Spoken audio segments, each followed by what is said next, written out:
एक राजा होता। तो वेगवेगळे वेश परिधान करून राज्यात फेरफटका मारत असे। या निमित्ताने त्याचा जनतेशी संपर्क होत असे।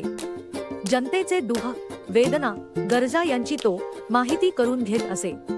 एके दिवशी अचानक त्याच्या मनात विचार आला की आपण सर्व देशात फिरून जनतेचे दुःख, गरजा यांची माहिती करून घ्यावी व त्यावर उपाय करावे। त्याने त्याच्या प्रवासाला सुरुवात केली आणि पूर्ण देशात फिरून तो परत आला।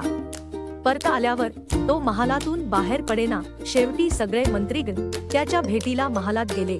तेव्हा राजाने त्यांना त्याची कहाणी ऐकवली व मंत्र्यांकडे त्याने त्याचे पाय खूप दुखत असल्याची तक्रार केली। राजाचे असे म्हणणे होते की रस्त्यात जे दगड, धोंडे, गोटे पडले आहेत त्यामुळे त्याचे पाय खूप दुखत आहेत।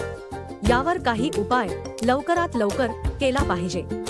मंत्रीगण विचार करू लागले की याच्यावर काय उपाय करावा। पण राजा तत्काळ म्हणाला की या देशात कुणाला सुद्धा दगडगोटे टोचू नयेत यासाठी सर्व रस्त्यांवर एक चामडे अंथरले जावे व त्याने संपूर्ण रस्ता आच्छादित करावा। राजाचे हे बोलणे ऐकून सगळे मंत्रीगण आता मात्र कोड्यात पडले की या मूर्खपणाच्या निर्णयावर बोलावे तरी काय आणि कसे, कारण जो उलट बोलेल त्याला राजा शिक्षा करेल। म्हणून कोणीच काही बोलले नाही।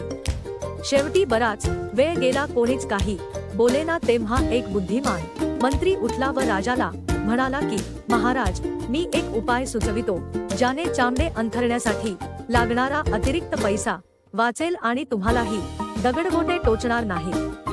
राजा म्हणाला, सांगा बरे लवकर।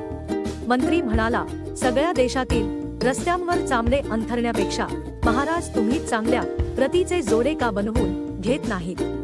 यातून खर्चही कमी होईल आणि तुम्हाला पण कष्ट होणार नाहीत। राजा आश्चर्यचकित होऊन मंत्र्याकडे पाहत राहिला आणि दुसऱ्याच क्षणी त्याने जोडे बनविण्यासाठी कारागिराला बोलावणे धाडले। तात्पर्य कायम अशा उत्तराबद्दल विचार केला पाहिजे की ज्यामुळे आपले कमीत कमी नुकसान होईल। भावनेच्या भरात घेतलेले निर्णय कधी कधी चुकूही शकतात। दुसऱ्यांबरोबर चर्चा करून आपल्याला योग्य उत्तर मिळू शकते।